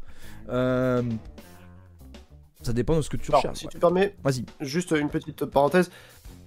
C'est vrai ce que tu dis, sauf qu'il y a depuis quelques années maintenant des gammes, notamment en cuivre, qu'on appelle. Alors, c'est souvent chez Thomann qu'on trouve ça, le magasin allemand, là, que c'est les T-Bone. Mhm. C'est des cuivres qui valent pas le prix des cuivres parce qu'en fait, ce sont des instruments de cuivre mais qui sont faits en plastique. Oh. Ça sonne quasiment pareil. En Ah. fait. Ça sonne, sauf que ça coûte 5 fois moins cher. Donc, si vous voulez Ok. commencer, n'hésitez pas à chercher des instruments T-Bone. Bah. Donc, c'est vrai que. Non, mais t'as raison. En Merci fait, de me corriger. l'oreille aguerrie va l'entendre. L'oreille aguerrie va quand même entendre. D'accord. Alison Balsom, qui est une grande trompettiste anglaise, avait fait de la promotion pour T-Bone et elle arrive à avoir quasiment le même son sur les deux, elle est même elle bluffée, tu vois. Mais Ok. globalement, t'as quand même raison. Moi, ce que je critiquais surtout sur les VST, c'est que les VST, même si tu les paramètres pour faire par exemple une attaque comme ça, plus Ouais. faible, plus franche, plus machin, Eh oui. tu n'as pas cette magie en fait de la petite erreur humaine, etc. Tout à fait. Faut que tu l'as. C'est pas pareil. Voilà, c'est- Parfait. Donc tu disais quel morceau pour l'extrait de Sear Bliss? Tu peux mettre l'un des deux, trois premiers, te prends pas la tête. Je sais même pas si on tombera sur vraiment un passage représentatif, mais il y a pas mal de trombones basses de souvenirs et puis de trompettes mutes, je crois que dans le premier et le deuxième, donc l'un ou l'autre, si t'arrives à le trouver, fais-toi Ouais, plaisir. moi je vois Grid Cosmic Disorder, je vois ce nom-là, j'ai envie de cliquer. T'es sûr que c'est... Oui, c'est le 3, ouais, Voilà. ouais, vas-y. Allez, Tu vois ce nom-là. c'est parti. Bah, je m'y fais au nom. Allez hop, c'est parti.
Ok, Je sais pas si t'as entendu la fin encore. on n'y est pas encore. Ouais, parce qu'en fait, ça vient un peu après, quoi, généralement. Il y a des passages, en tout cas, cuivre. Là, je crois que t'as du tuba à la fin de celui-ci. Voilà, il y a eu un silence et après ça, ils ont repris un peu la piste atmosphérique, mais là il a joué un peu plus puissamment. Et après, justement, ça finit en, tu sais, un petit peu en descente d'intensité avec des parties cuivre. Je me rappelle. Attends, justement, là. Voilà, on entend. Et effectivement, ça fait Voilà, pas t'as poète toutes ces poète. sections-là. Voilà. C'est toutes ces parties-là qui sont intéressantes, je trouve. Et bah tu vois, Entre autres. j'allais poser une question. Parce qu'en écoutant ça, je pense à Emperor, Anthem to the Waking at Dusk. Pas au niveau de la musique, Ouais. hein, parce que c'est très différent. Mais la question c'est, est-ce que Anthem to the Waking at Dusk, c'est du prog? Non, c'est sympho. Il y a beaucoup d'arrangements. Ouais, c'est pas que ça faut. Mais c'est du black sympho. Et là, tu vois, j'ai un peu ce côté-là aussi. En fait, le problème du prog, c'est que c'est pas un style en soi, c'est un adjectif. Et la jauge, enfin, disons que l'endroit où on va placer le curseur pour signifier si c'est prog ou pas, tout le monde en fait, c'est pareil en art. On a des consensus. Mais le problème du prog, c'est que le consensus n'est pas figé. Parce que peut-être tout le monde s'en fout du prog. Mais moi, ma définition que j'emploie et qui sert pour ma grille de lecture, c'est à la fois une recherche en termes de composition, d'écriture. On va vraiment aller dans la recherche d'effets, de sons, vraiment, on va se creuser la tête, premièrement. Deuxièmement, il va y avoir l'important, voilà, de l'écriture. Le fait qu'il y ait des liens entre les morceaux, le fait de vraiment se dire, on va pas composer des singles, on compose une œuvre au grand complet. Donc 3, il y a aussi éventuellement la présence d'un concept. Ça peut être un concept narratif, un concept symbolique. Voilà, moi c'est un... Mais tu peux le retrouver dans le sympho aussi, le concept, au pire. Voilà, Tu peux aussi c'est le retrouver voilà, dans c'est l'autre, ça. ouais. La technique, tu peux faire du prog sans être technique. C'est pas pareil. La recherche technique, c'est encore un autre délire. Mais c'est vrai que globalement, les musiciens de prog, ils vont un peu piocher en des références qui sortent du canal traditionnel. Jazzy, quoi. Ils essayent d'avoir un peu de démonstration. Moi, c'est comme ça que je l'entends. Peut-être que j'ai faux, mais. Jazzy ou On le savante. voit en tout cas comme ça, quoi. Tu vois, savante, aussi ouais. musique savante. Ouais. Moi, l'exemple que j'utilise très souvent, c'est par rapport à Nécrophagiste, donc l'album Épitaphe. Pour moi, c'est pas du prog. C'est du tech. C'est vraiment du tech death. Ok. Parce Ok, que ok. t'as pas ce côté narratif, ce côté concept. En fait, t'as un côté single entre chaque morceau. Ouais, d'accord, je vois. Ok. Ah ouais, c'est intéressant ça. J'avais pas pensé à la chose comme ça. Mais il y a Guerre du Nord qui nous demande si Godspeed You, Black Emperor, en fait, c'est du prog. Pour moi, oui, clairement, en fait. C'est magique ce groupe. Je sais pas si tu connais ce truc. Oui, je connais. Bah, déjà, c'est pas. hallucinant. C'est comme un groupe. Là, on va aller dans les terrains de l'avant-garde, hein, mais. Ah purée, j'ai oublié ce nom. Avec Tu peux demander à Manuel Igor. Pal si tu veux. Hein. Igor. Work. Igor. Work. Ah, Igor, c'est Work. Bah, Igor, c'est pas, par exemple, c'est pas du prog. C'est avant-garde, c'est très technique, ça va dans tous les sens. C'est pas du prog. Pour moi, c'est. On n'est pas dans ce côté progressif. Parce qu'il y a le cinquième élément que j'ai pas dit, c'est l'appartenance à une scène. Et dans quel registre on s'inscrit, dans quel héritage on se place. Par exemple, beaucoup de groupes de prog vont dire que telle référence m'a marqué, et en fait, ces références sont partagées par plein d'artistes prog. Rush, par exemple. La plupart des musiciens de prog américains sont inspirés de Rush. Ou alors, beaucoup de musiciens de prog vont partager les mêmes références de la musique savante, jazz et compagnie. Bah, Igor, Bien il sûr. s'inscrit pas dans la dynamique prog et dans l'héritage prog. Igor, c'est autre chose. Alors attends, je reviens sur Sir Bliss parce que c'était Oui. quand même voilà, Oui. l'histoire de ça. Donc tu m'as répondu, c'est vrai que c'est pas prog. Par contre, alors ça il y avait un morceau. Alors, encore une fois, tu vois bien ce que c'est parce que justement on s'inscrit pas dans un truc de CD single.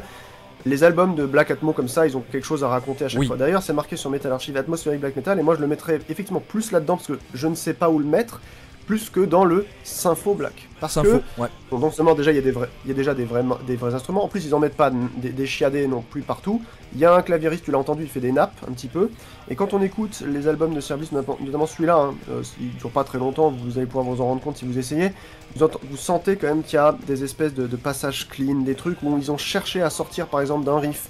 Donc c'est pour ça que je pensais que peut-être ça pouvait toucher à ce que je dirais le patrimoine génétique du prog qui est on part sur un thème et on le fait évoluer en fait. Et après, quand on arrive à la fin du morceau, on sait plus finalement ce qu'il y avait au début, tu vois. C'est bon, je trace un peu un gros trait, mais c'est voilà. C'est dans ce sens-là plutôt. Ouais, c'est quelque chose que j'ai beaucoup dit notamment pour des albums. Bah, je pense que je l'ai dit pour Blood Incantation par exemple.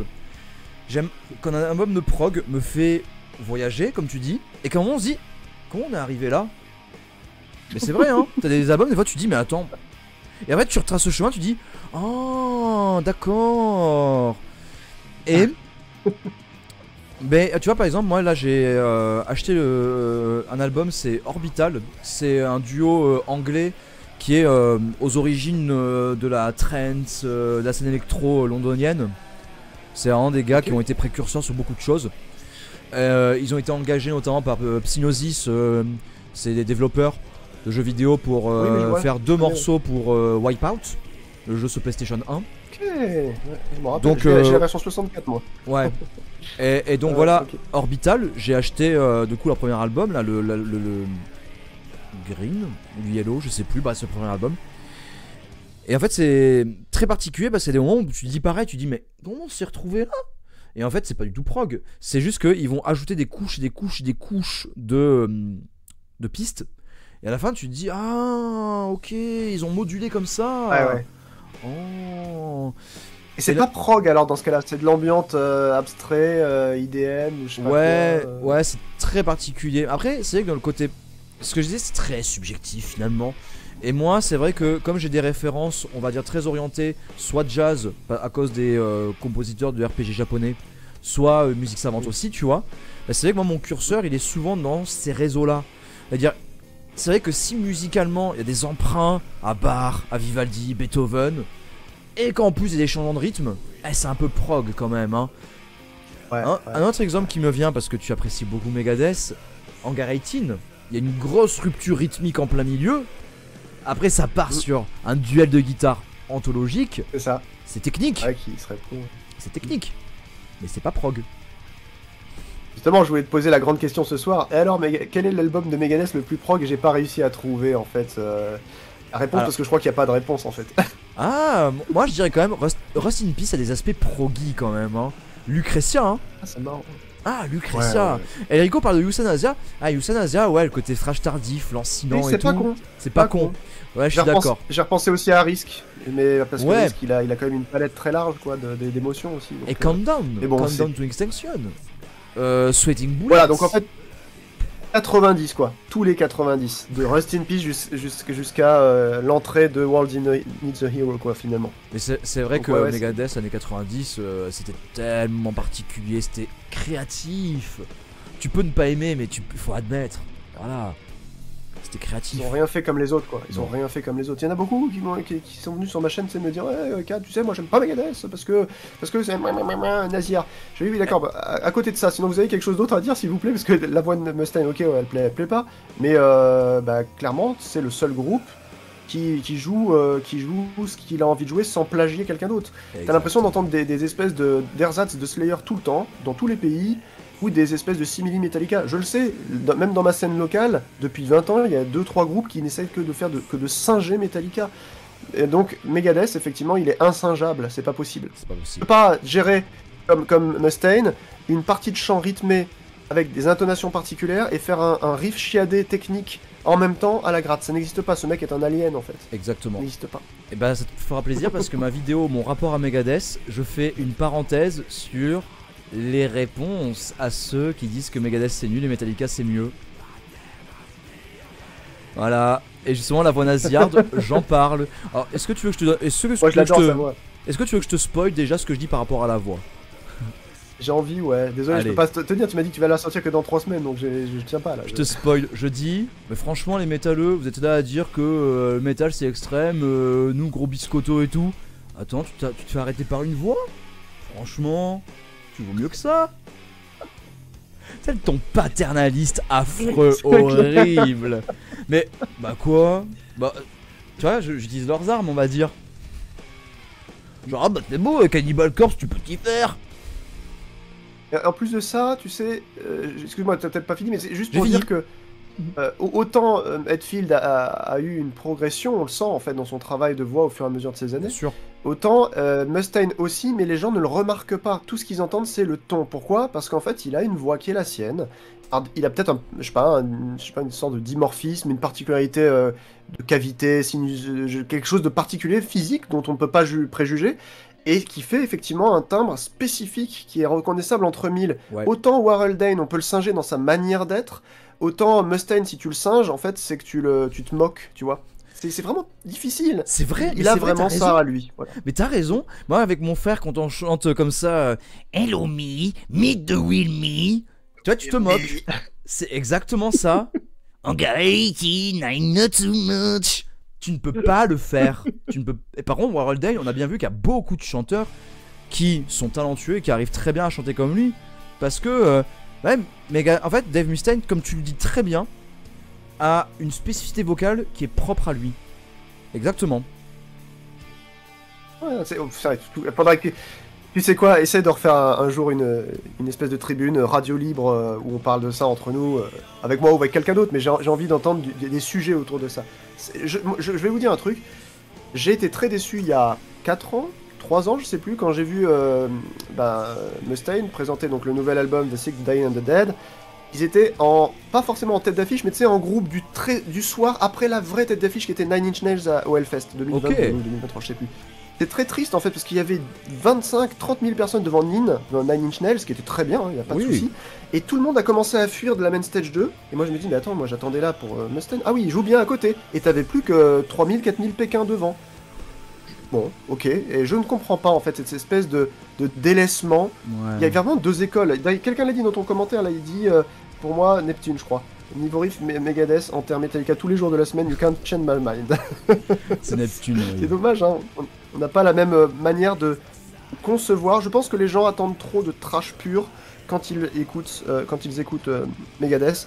C'est autre chose que du trash pur. C'est exactement ça. C'est du rock, c'est de la chanson, il Ouais. y a plein de choses en fait. Il y a plein de choses et Marty Friedman, ce qu'il a ajouté dans Rust in Peace par exemple, c'est... je l'ai réécouté forcément il y a pas longtemps, mais Rust in Peace, en 90, Mais non, mais c'est- en 90 laisse tomber comme c'est Pas possible. excellent. De toute façon, cette année, elle est magique de toute façon. Oh, Cette année, 90, ouais, 91, laisse tomber. 91 aussi. 91. Ah. Bah, c'est ton année de naissance d'ailleurs. C'est mon année de naissance, mais c'est surtout le Contradictions Collapse de Meshuggah. C'était... Oui, là. Ça a commencé à partir en live, ouais. Ah mais Meshuggah, en fait c'est simple. Oh là là, oh là là. C'est Contradictions Collapse, c'est du thrash, mais ils l'ont amené tellement loin et plus jamais ils ont refait ça. Plus jamais. Après bien sûr, Destroyer as Improved 95, ils ont métamorphosé, ils ont créé le métal moderne. Bonjour, on est là, on est influent pour les 20 ans à venir, qu'est-ce que tu vas faire? Voilà, c'est ça Destroyer as Improved. Mais Contradictions Collapse, même dans la carrière de Meshuggah, c'est une singularité. Et vraiment, je n'insisterai jamais assez. Écoutez Contradictions Collapse Meshuggah. Il n'y en a pas deux comme ça. Il n'y en a pas deux. Ah non, il est exceptionnel. Exceptionnel. Ouais. Mais Moi, comme. j'ai accroché surtout avec Captain 43, mais même Chaos Sphere, enfin. Ah ouais. Ah, Chaos Sphere, ouais. Mais. Voilà. En tout cas, ouais, ce que tu as proposé dans Sir Bliss. Là, du coup, on Sir s'écoute Bliss, des voilà. morceaux là en fond. Honnêtement, moi j'apprécie beaucoup la basse quand elle est présente. Elle a un côté très doucereux, très louvoyant. Mais c'est vrai qu'on n'est pas sur du prog, on est sur du sympho. On est sur notre ambiance. Oh, ouais, ok. Ok. Ah bah c'est parfait. Merci d'être précis avec les termes et j'affectionne particulièrement l'honnêteté. Donc là, c'était... on est rendu à... ouais, donc j'ai un raté pour l'instant. Alors les deux derniers, sur cette liste pour l'instant... Je sens déjà que ça commence à frémir. Je sais pas, attends, je remets un peu de son. T'as arrêté ou pas? Non, t'as encore mis le son derrière, d'accord. Là, j'ai Alors, remis Chob.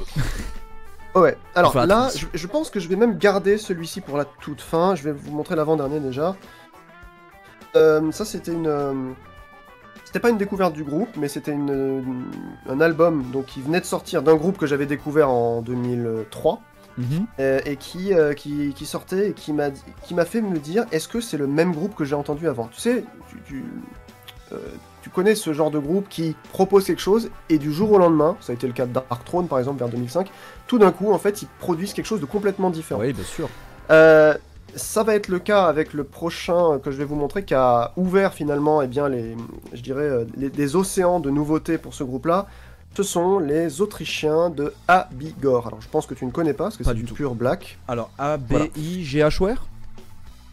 GOR, parce qu'il y a aussi le GHOR, mais c'est le ABIGOR. C'est une. Je pense que dans ton chat, quelqu'un pourra peut-être voilà, Je l'ai. connaîtra. C'est une institution en fait dans le black autrichien, ça fait partie des premiers groupes avec Summoning, etc. Voilà, si t'as déjà entendu parler de Summoning, tu sais Bien que c'est sûr. un peu de Sympho, Oui, machin, oui. voilà. On est sur les mêmes gars, hein. D'ailleurs, paix à son âme pour le guitariste, il s'est suicidé il y a 2 ans celui-ci, Oh. hein, celui le guitariste principal d'Abigor. Ouais. Donc, Repose en paix. depuis cet album-là, qui s'appelle donc Fractal Possession, Ok. en fait, moi, heureusement que j'étais assis quand j'ai écouté ça. Je me suis dit, wow, qu'est-ce qui se passe? Est-ce que j'aime ou est-ce que j'aime pas? Et pendant quasiment 20 ans, là, je suis toujours en train de me poser la question, est-ce que j'aime et j'aime pas? Et je crois que j'adore, en fait. Ouais. Donc Fractal Possession, c'était un je t'aime moi non plus pour tous les fans d'Abigor. C'est-à-dire, il y en a qui l'ont repoussé en mode, ah, c'est pas le vrai Abigor. Tu sais, avant, ça sonnait médiéval, machin et tout. Ok. Et les autres qui ont fait, waouh, mais c'est quoi ce truc-là? Et t'as des gens de Villard-de-Lans, là, sur le plateau du Vercors, à côté de Grenoble, qui s'appellent Black Lodge, qui ont un peu emboîté le pas, un peu sur ce thème-là. On est sur un black presque industriel. D'accord. Alors, pas dans la même veine que Blotos Nord, etc. Oui, mais en fait, ce qui est bizarre, c'est que l'industriel qui vient à nos oreilles quand on écoute un Fractal Possession, c'est surtout, en fait, par le fait que le mix, le mastering global, soit scalpel. Tu vas peut-être mettre des extraits, je serais curieux de voir tes réactions, mais t'as l'impression de pas comprendre ce qu'il y a tellement il y a une avalanche de riffs. C'est du rifforama tout le temps, il y a de la dissonance en permanence, Ah. et pour moi il y a un côté prog là-dedans, donc j'ai hâte de savoir un peu comment tu récupères là la chose. Bah, dans ce que tu me dis, avec l'avalanche de riff et tout, est-ce que y a pas un autre côté Imperial Triumphant? Alors on n'est pas encore à ce point-là, Ok. mais c'est vrai que ça peut-être qu'Imperial Triumphant s'est intéressé justement à une carrière comme celle d'Abigor. T'as vu hein, sur Metal Archive, ils ont quand même énormément d'albums. Oui. D'ailleurs, je conseille même les derniers, ils sont exceptionnels. Ah, tiens, je vois un beau t-shirt Gateways là que t'as montré. Ouais, ton bah oui, pull. parce qu'il y a Great Cadaver qui dit C'est que Great c'est pas mon Cadaver. pull, mais c'est mon t-shirt. Ouais. Ouais, Mais- il gère ce plat, Euh, il gère. Je pensais, alors, tu vois, dans ce que tu me parles là, avec ces groupes qui ont quand même défrayé la chronique en changeant radicalement de style, ah, il y en a beaucoup, hein, ne serait-ce que Metallica qui a arrêté le thrash Ouais. metal pour faire autre chose. En même temps, les gens, ça leur a plu. Alors, hein, ils auraient tendance à se gêner, hein, vu que Lars Ulrich s'est jamais caché, c'est une entreprise. Donc, à un moment donné, voilà. Moi, je pense aussi, bah, finalement, à Death. Death, tu prends Scream Bloody Gore, Oui. tu prends Son of Perseverance, rien Deux à voir. groupes quoi, deux groupes, deux ambiances quoi. Ouais. C'est ça. Non mais tout typiquement.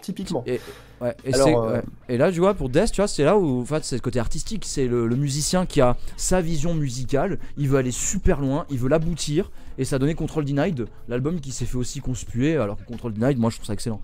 Ouais.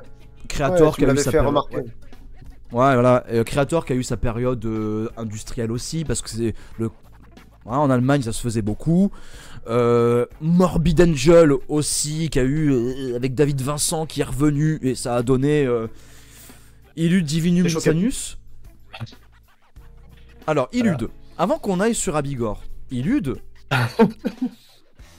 parce que y en a qui l'adorent. Moi j'aime 3-4 titres dessus, c'est les plus métal que j'aime je crois. Ou peut-être il y a un titre un peu électro que j'aime bien aussi, mais globalement Ah. je trouve que c'est un petit peu moins bien. Mais tu vas me dire ce que t'en penses toi. Bah, en fait, moi, Illud, j'en ai parlé dans mon Pourquoi c'est flop. Parce qu'à une époque, je faisais un format. En fait, j'avais mon format long et mon format court, c'était en Ouais. fait, je prenais un groupe, j'expliquais par rapport aux chroniques du passé pourquoi c'était un top ou un flop. Et donc, j'avais parlé de Morbid Angel pour Formulas Fatal to the Flesh et Gateways. À l'époque, j'étais pas à fond Morbid, honnêtement, hein, et c'est grâce à cette vidéo-là, en faisant cette vidéo, que j'ai découvert Gateways et que je l'ai compris. Et après, j'ai fait Illud. Je fais pas grave, allez, Illud. Oh, allez, on y va. Il y en a qui disent que moi, j'ai jamais écouté Illud.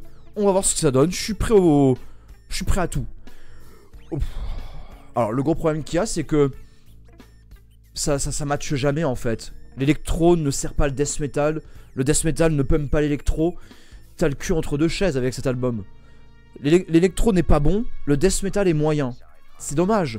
Mais il y a des moments qui fonctionnent. Il y a des moments où vraiment tu te... Ah là c'était pas mal. Mais je suis désolé, I Am Morbid. Enfin, pour moi c'est un aveu d'échec. Quand tu es obligé de dire I Am Morbid pour prouver que tu l'es. Non, ne le prouve pas en fait. Joue, montre-nous que tu es morbide.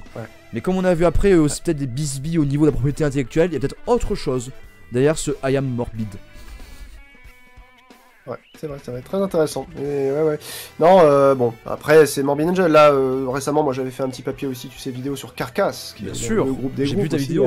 Excellente, ta vidéo. tous les albums.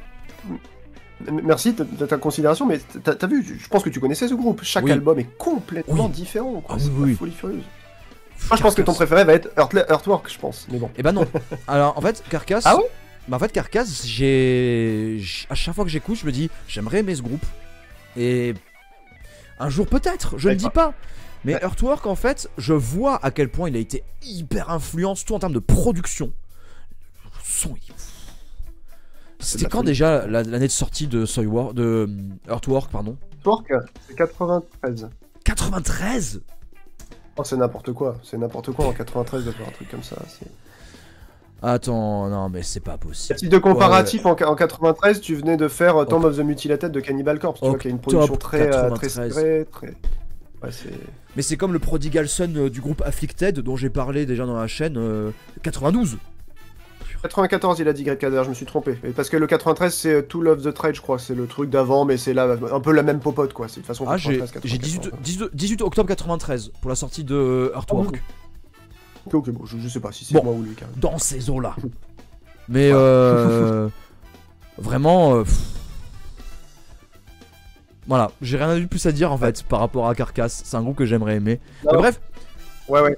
Tout ça pour dire que voilà, des groupes qui changent les choses et tout. Oui, il y a dinguissime. Donc on va s'écouter à Bigorre parce qu'on parle. Mais on alors ouais, je te conseille le mettre le début, c'est-à-dire Warning plus Project Shadow. Project Shadow c'est la vraie première piste et Warning juste un petit effet au début, tu vois, qui commence à te mettre en ambiance. Mais il faut vraiment, je pense, commencer par la toute première Warning et basculer sur Project Shadow parce que en fait ça te donne, tu sais, cette espèce de tension et clac, tu comprendras ce que je veux dire par des riffs saillants, scalpel et une avalanche. Ah non mais c'est, enfin pour moi c'est des virtuoses, mais je suis en train de croiser. Moi je me dis, ça lui ouvre une porte pour Vic, mais c'est...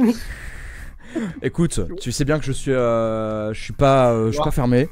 Donc on va s'écouter le début. Donc à Bigorre, Fractal Possession avec les morceaux Warning et Project Shadow. Attends, juste avant de commencer, s'il te plaît, dis-moi. Une petite...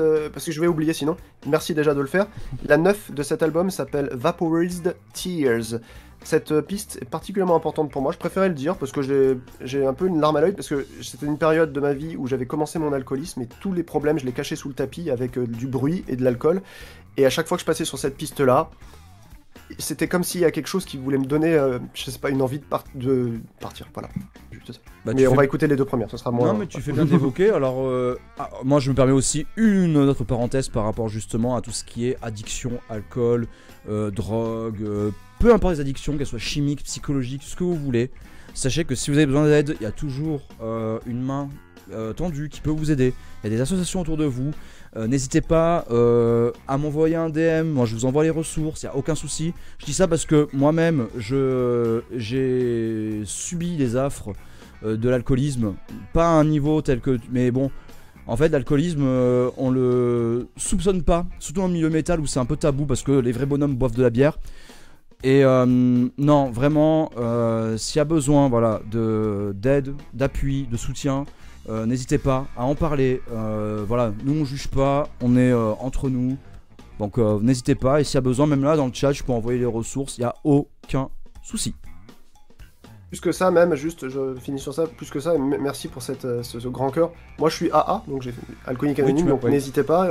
Entre AA, vous pouvez toujours nous contacter, et si c'est pour parler de ça, on se doit de ne jamais, en fait, fermer une porte pour pouvoir aider quelqu'un qui est dans le mal, voilà.